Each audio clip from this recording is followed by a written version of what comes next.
Coming to this dinner is honestly one of the coolest things you can possibly do as a player.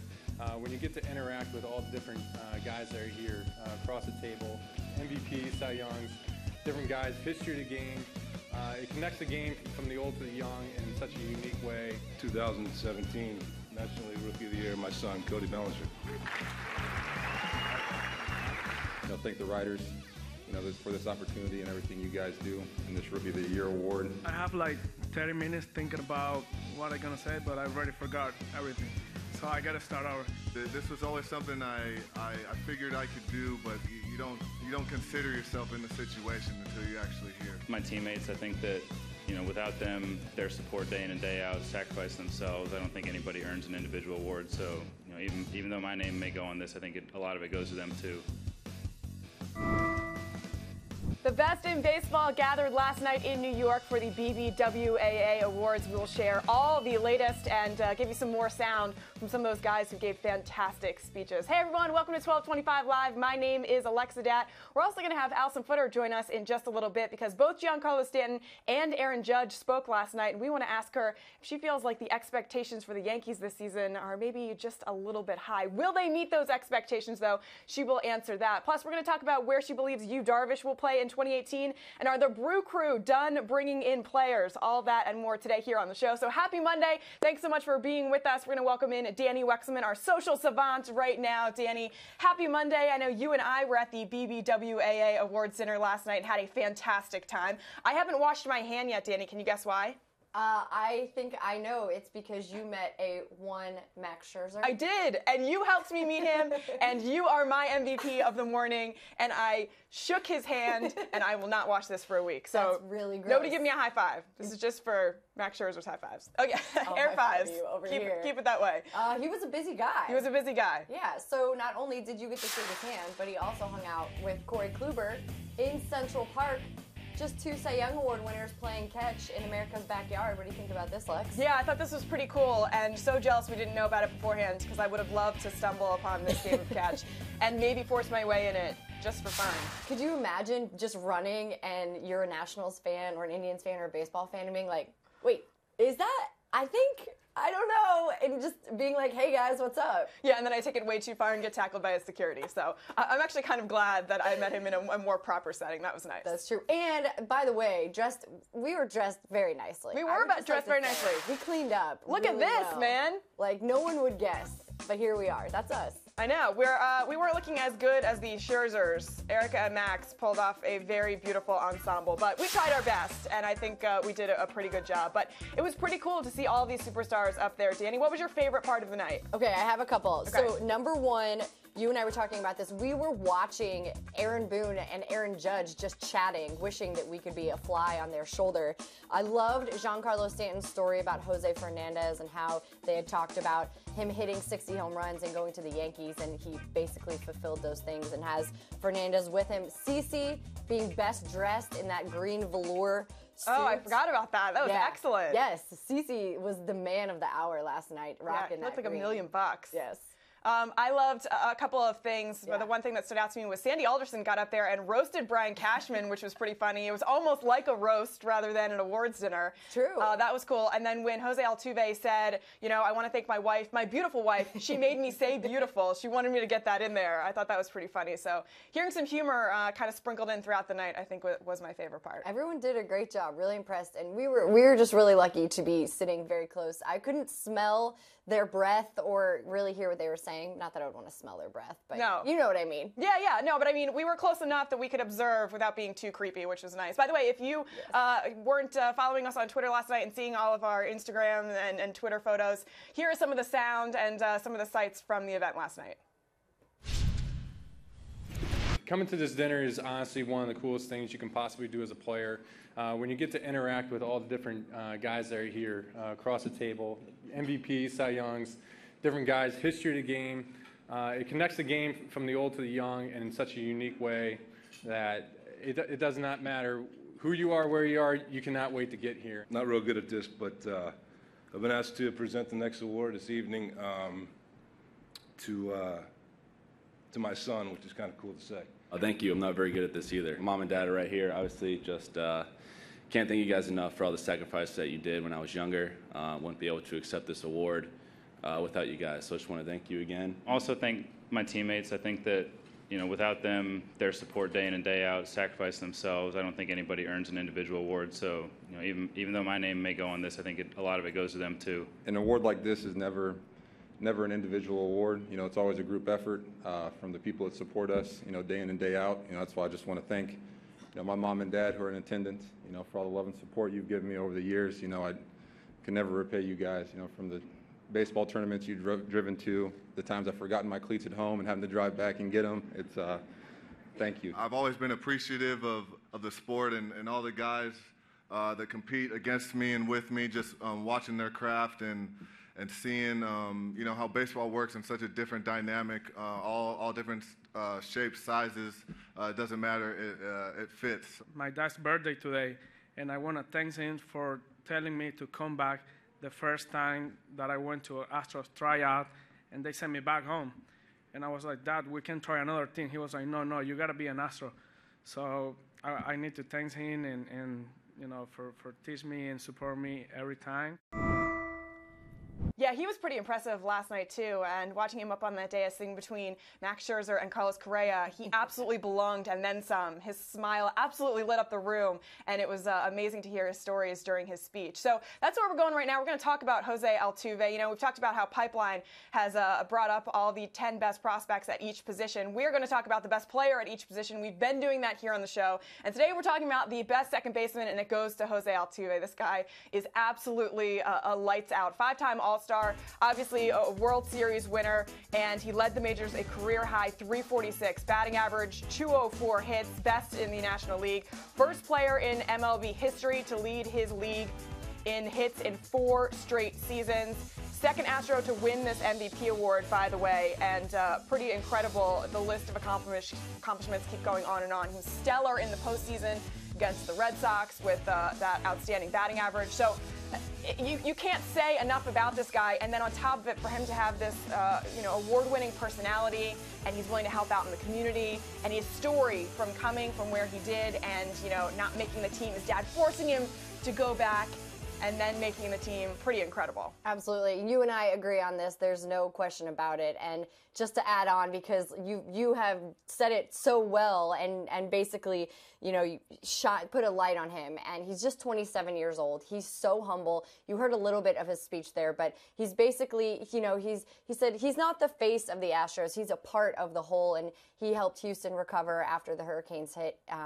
And so he's just a great person in baseball. He's great for the game, and no one else deserves these awards more than him. Yeah, absolutely. So congratulations to Jose Altuve, and really fun to be able to see him last night. That's right. All right, something else that stuck out to us, Dani, the Athletics will be celebrating their 50th year in Oakland this coming season. Because of that milestone, they unveiled these awesome new Kelly Green alternate jerseys that they're going to be donning in 2018. Okay, can I just say quickly that Kelly Green is one of my favorite names of colors, and there's a youth movement going on over there in Oakland. So naturally, Marcus Semien, Matt Olson, and Matt Chapman were the models for this runway debut of these Kelly Green uniforms. I'm digging them, Lex. I love it.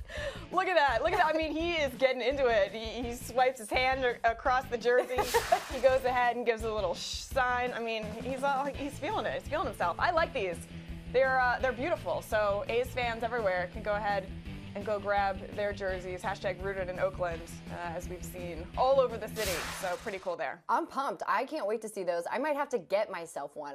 I'm by no means anywhere near being a fan of the Oakland A's by proximity or anything else in my life, but the Kelly Green, I'd love to rock the Kelly Green. Fan of the color, for sure. Very cool. Yes, big fan of the color. And that leads us to our question of the day today. We're looking at uniforms. What are the best uniforms in baseball? Because every team has their home and their road and their alternate and their second alternate and their extra cap and their socks and their stirrups and all of that good stuff. There's so many different things. So we want to know from you guys on Facebook, who has the best uniforms? What's the best uniform you've ever seen? So we can go back, we can keep it present, whatever you want.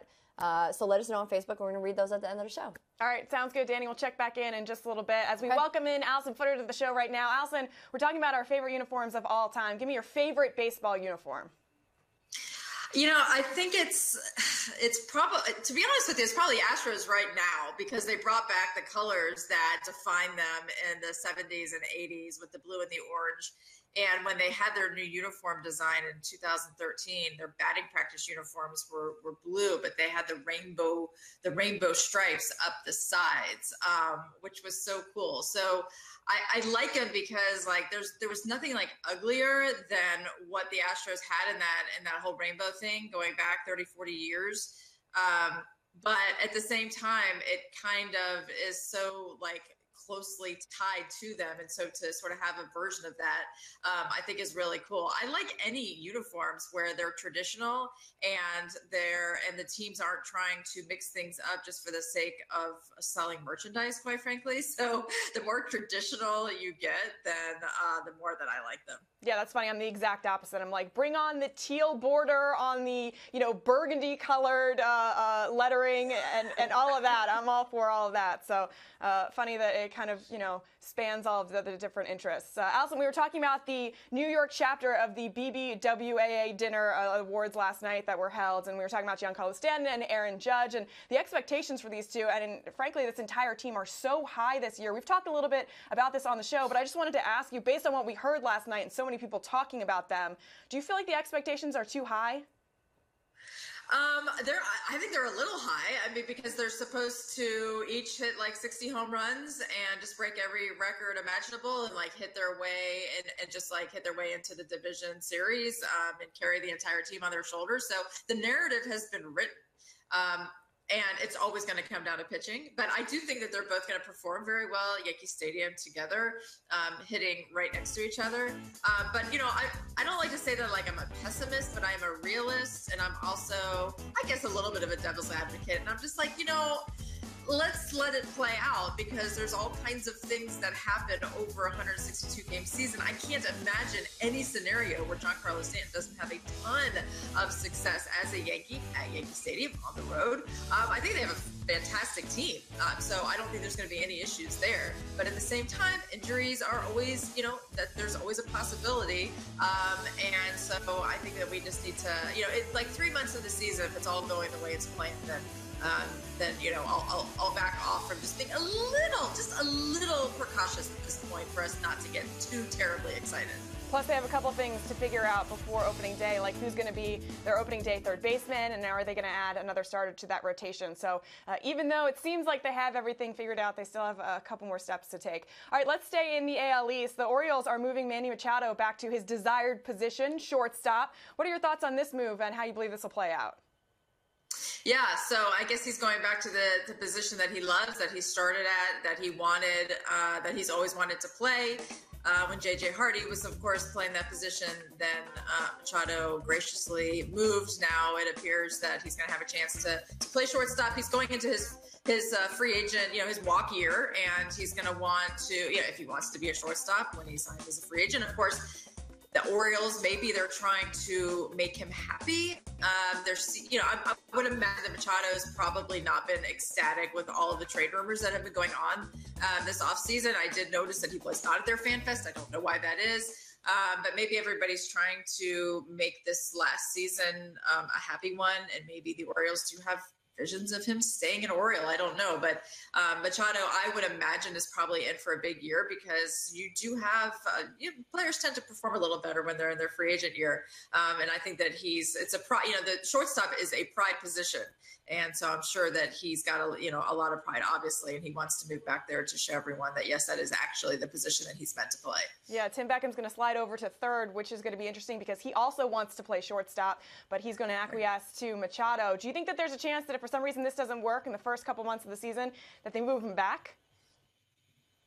Anything could happen, I don't see it happening maybe in the first half of the season. It's, you kind of let things play out a little bit. But, if the Orioles aren't contenders, then they can pretty much do whatever they want and experiment and, of course, trade Manny Machado at the trade deadline, which could absolutely happen. So I don't envision like any of these things being like a complete disaster. But yeah, I mean, if they're not, I don't expect them to be major contenders in that division. And so you can let things ride out a little bit longer. Not a lot of pressure there. Yeah, absolutely. All right, the Darvish sweepstakes continues, and a lot of people are saying that they anticipate he will sign by the end of the week. The Cubs are currently the front runners or the favorites. What would it mean to add Darvish to that starting rotation for the Cubs' postseason goals? Yeah, I mean, the Cubs are probably the front runner because they have the most money to spend. And so, I would imagine that perhaps it's somebody maybe in Darvish's camp that's maybe saying that that would be a really good idea. You got to get these big money teams bidding in order to have, to outbid somebody else. So yeah, I would imagine Darvish wants to get this thing done, wants to sign with the team. I don't anticipate that he'll want to go into the season like, hey, sign a 1-year deal and like hit the free agent market again next year. And the Cubs need him, and the Cubs, he wants to win. He's obviously like now in his 30s, and he sees the window that he has left to pitch in the major leagues. And I would imagine he probably wants to go to a team that has a really good chance to win a World Series, and the Cubs definitely fit that category. But really, truly, a lot of what you hear about, this huge team with this gigantic payroll has interest in this free agent. This is how the game is played. But it could work out. The two sides could come to an agreement very soon.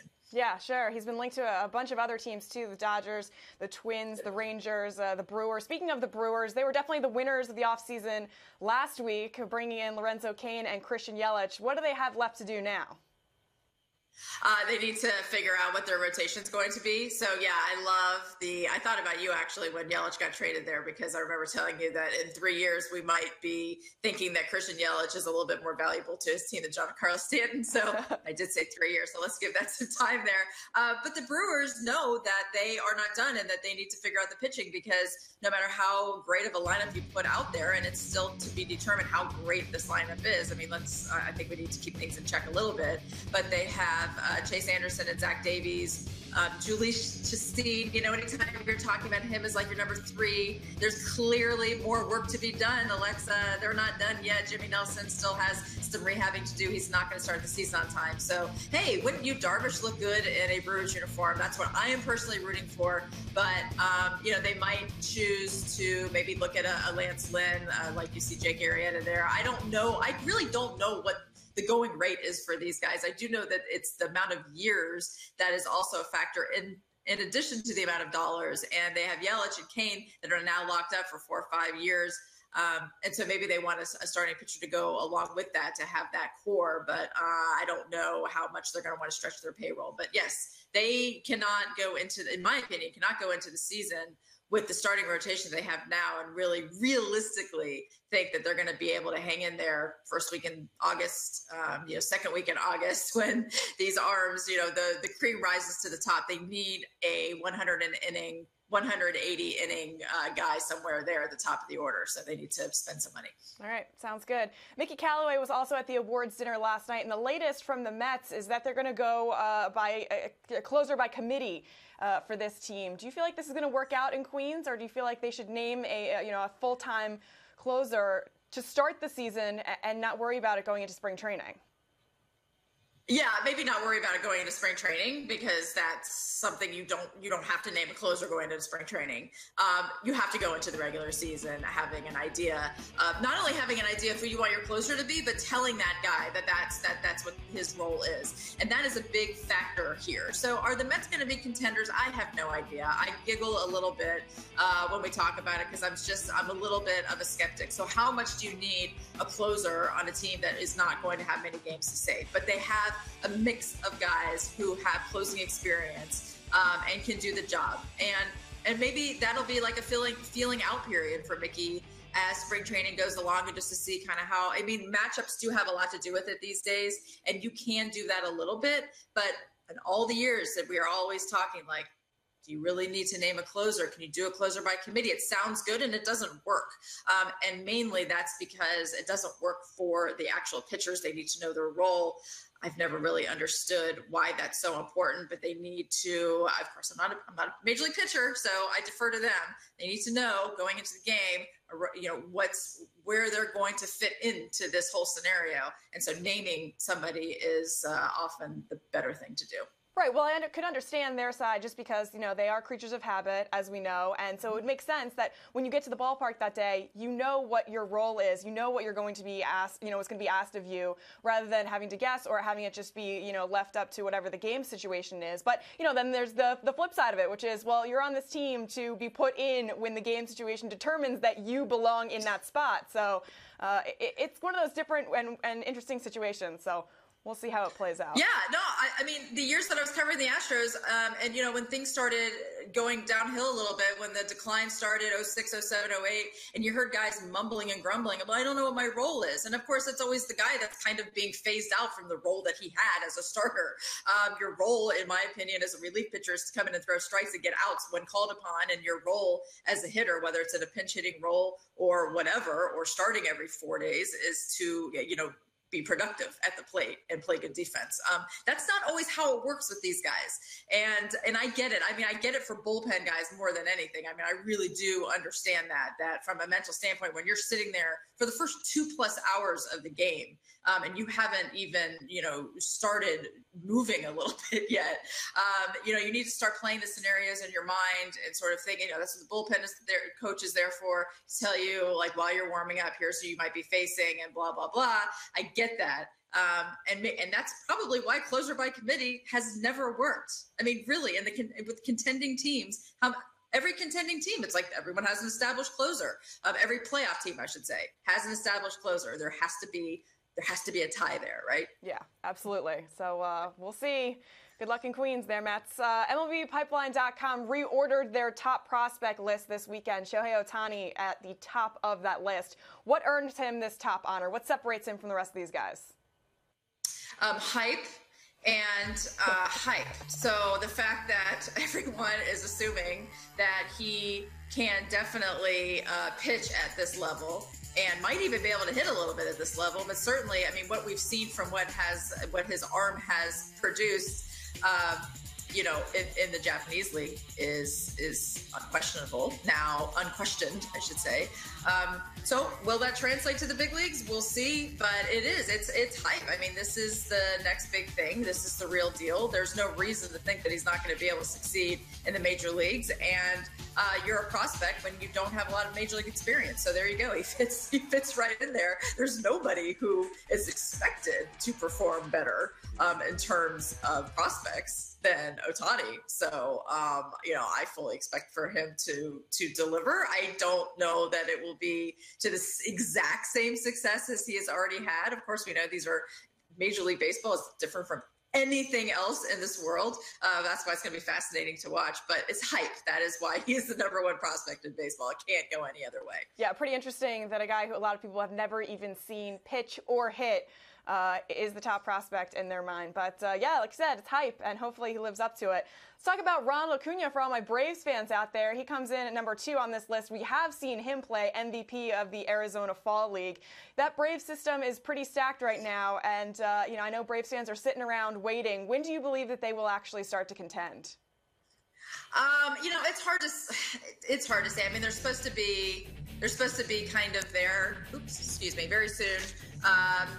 And they have, you look at the names on the roster, and there are all these, former top prospects who are now certainly getting established in the major leagues. I mean, I'm reserving a little of excitement just because of sort of what the organization has been through recently, and I believe that some of the sanctions against them, that's going to show up in a couple of years. I think that they're going to have a few issues, but certainly when you look at the big picture, I mean, they're not going to take over the Nationals this year, but as we have discussed, this might be the Nationals' last hurrah.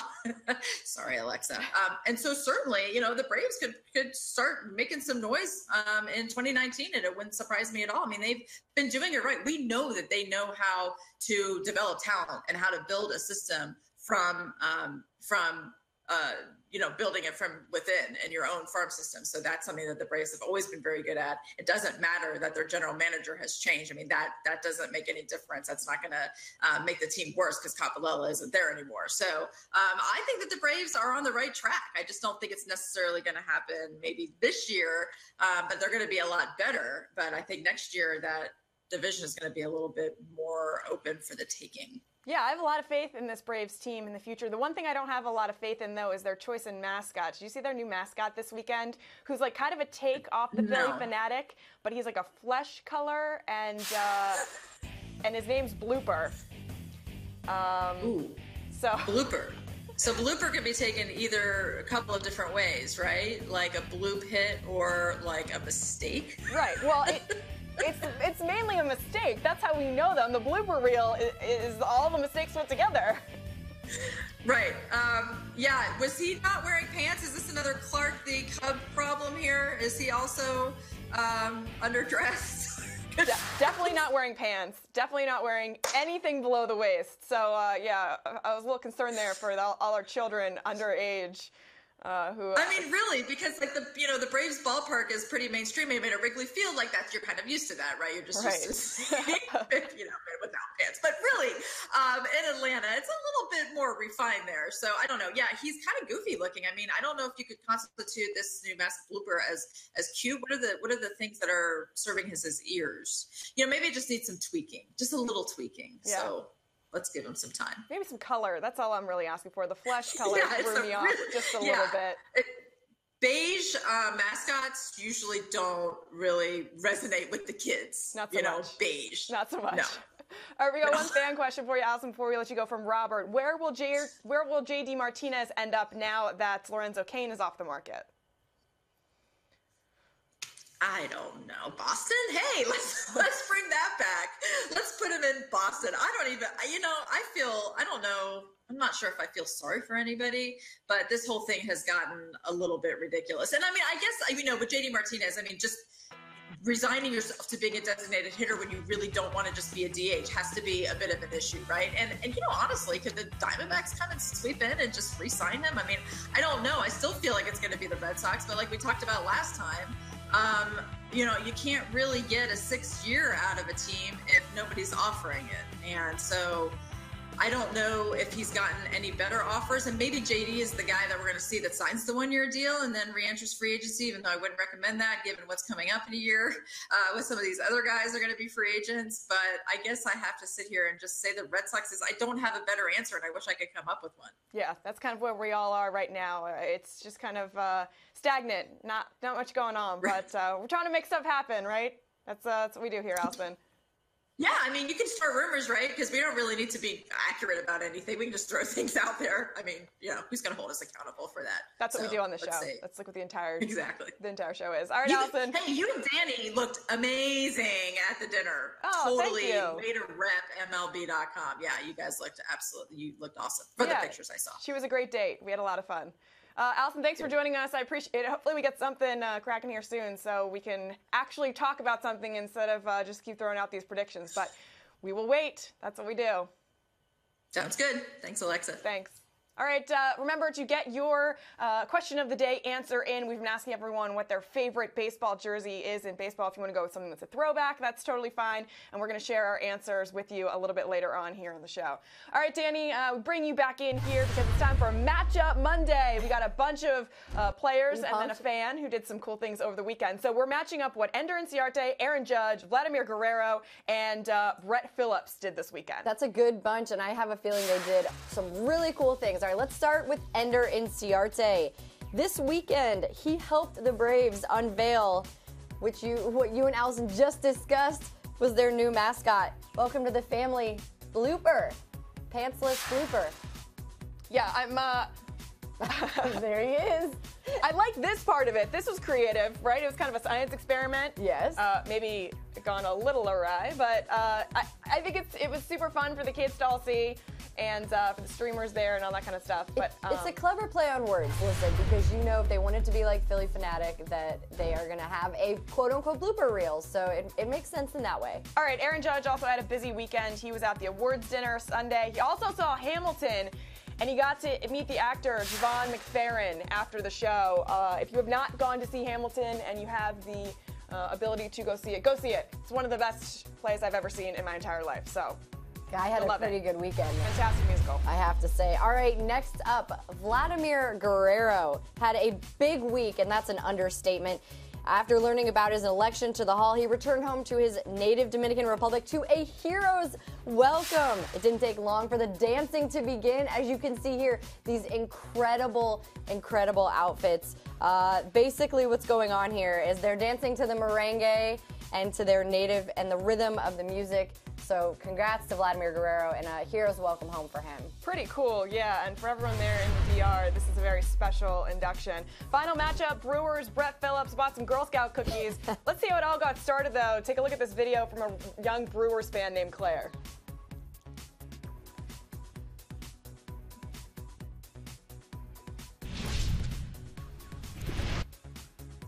Hello, my name is Claire. I'm a big Brewers fan. I've been to over 100 Brewer games. Would you like some Girl Scout cookies? Thank you. Go Brewers! Okay, so she's freaking adorable, and everyone's hopping on the cookies bandwagon. Brett Phillips has put me down for 6 boxes of Thin Mints, my favorite, especially if you put them in the freezer, and 6 boxes of Thanks-a-Lots. I don't know if I've had those. I have never had them, but Brett Phillips, the guy is clever, huh? Yeah, thanks a lot for being such a fan. Super cute. Sign me up for some too, please. Yeah, Keon Broxton. Well, he said if Phillips is buying 12 of your amazing cookies, then I have to buy more. So put me down for 2 of each kind. Oh my gosh. Girl Scout, Brewer love. And then Corey Knable decided to go ahead and one up everyone. I'm interested in Girl Scout cookies. Send them all my way. So hopefully he'll top the order from both of his teammates. So much for that off-season body, huh? Those boxes of cookies are going to be gone in like 2 seconds. But Brett Phillips is making his rounds because they obviously had Brewers Fest, and the guy is just a comedian, everything he does. So him and Jeremy Jeffress were at a dance-off. Check out these moves. Oh my gosh. What is this, Beyonce? They are obviously rocking to single ladies here. The guys got down at Brewers Fest. They had a good time. Check out Brett Phillips here. What do you think? Where did they learn to dance like this? The internet, the kids. The kids these days. Yes, the backpack that dance. Is the kids these days. Let me tell you something. That's the backpack dance. My nephew is obsessed with the backpack dance. The worm. Oh, come on. We're not over the worm yet? We're still doing the worm? The worm never goes out of style. Okay. Never. Can you do the worm? I could definitely do the worm. That's the one thing that I could do. I might like hit my face. I'm gonna look like a flopping fish. But it's the worm. That's kind of the whole point. Yeah. Maybe you'll have to do that later and show us. Okay. Okay, good. All right. So it was a big week for the Brewers. Obviously, as we know, Christian Yelich, Lorenzo Cain, and they may not be done, but Yelich met the media for the first time there in Milwaukee and had a lot to say about his fresh start. Really getting to meet everybody yesterday. You could see how close of a group this is. Everybody really gets along. Seems like a great group of guys, and I'm just excited to be a part of it, contribute to what they already had going on here. Obviously, they played really well last year. I think they beat up on us pretty good the couple of times we played them. So I'm just excited to be a part of it and looking forward to the future. You know, they're trending upwards, and I'm excited. It's been a crazy couple days, no doubt, but you know, I'm glad to be here and get it started. You know, I think for all of us as players, the position you want to be in is adding quality players and not subtracting. And realistically, we've gotten here a lot faster than anybody thought we would or expected us to. So it's a great place to be, and I think it makes everybody that much more excited about getting started, getting to spring training, and going into a year with big expectations.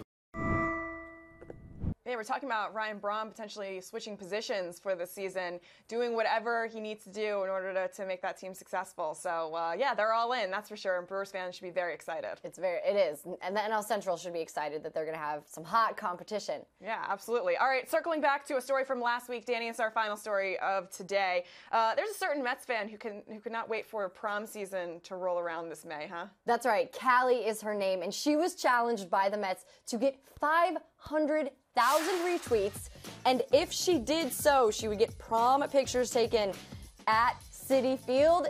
Guess what, Lex? She did that. She did? She did it! So wait, she's gonna go to Citi Field and be able to take some photos with some of her favorite Mets, right? That's how this is all working out? Heck yes, she is. Oh my goodness. Can you imagine?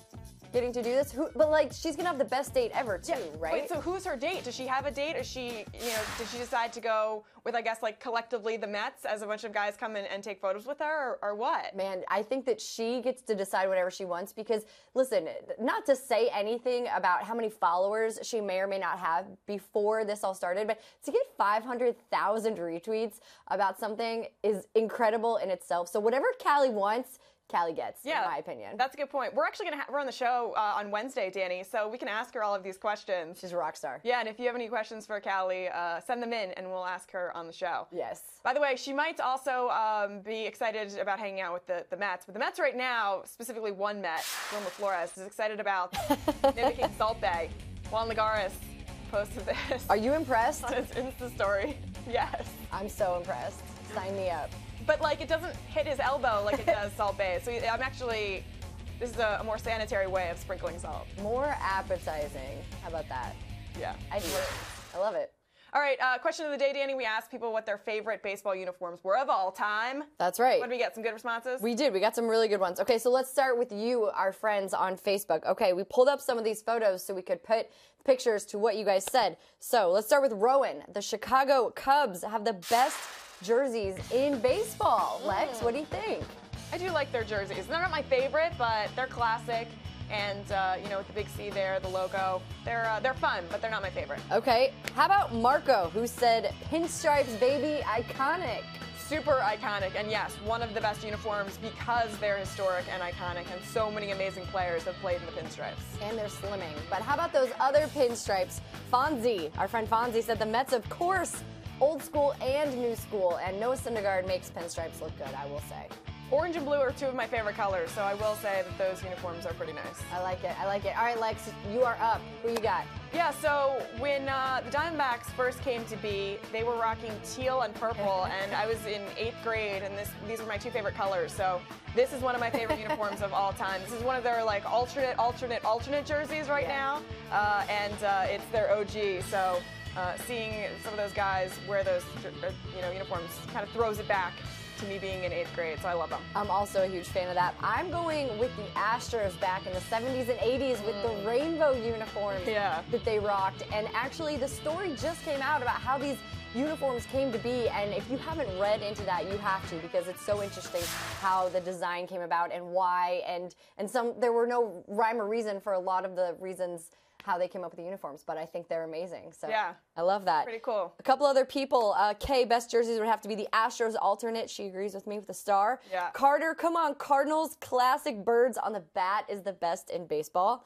Gary said Yankees home, and Glenn, nothing better than pinstripes. So lots of Yankees fans out there with the pinstripes. Makes sense. I know. I get it. They're iconic and historic. Not that colorful if that's what you're looking for. Right. But, you with the maroon and the Kelly green and the sapphire colors all together, right? Some color on there, yeah. That's why I like the, Alyson, I bet is not a fan of the maroon Diamondbacks jersey with the teal outline. There's no way. Sometimes people, they're like, wow, that's a little strong. No, I'm all for it. Bring it all. Bring all the colors. I think we know what we're going to get her for her birthday this year. I do too. Yes. All right, Dani, great show. Great to see you. Thank you. See you tomorrow. Bye. And by the way, tomorrow on the show, Tommy Pham of the Cardinals is going to join us. I had a hot take last week that predicted he's going to have an amazing season. I posted on Twitter. He responded. So we will talk to him about that tomorrow on the show. And then Callie will join us on Wednesday. So we've got a big week here on 1225 Live. Make sure you join us all week long at 1225 Live right here on MLB.com. Thank you so much for joining us today, and we'll see you tomorrow.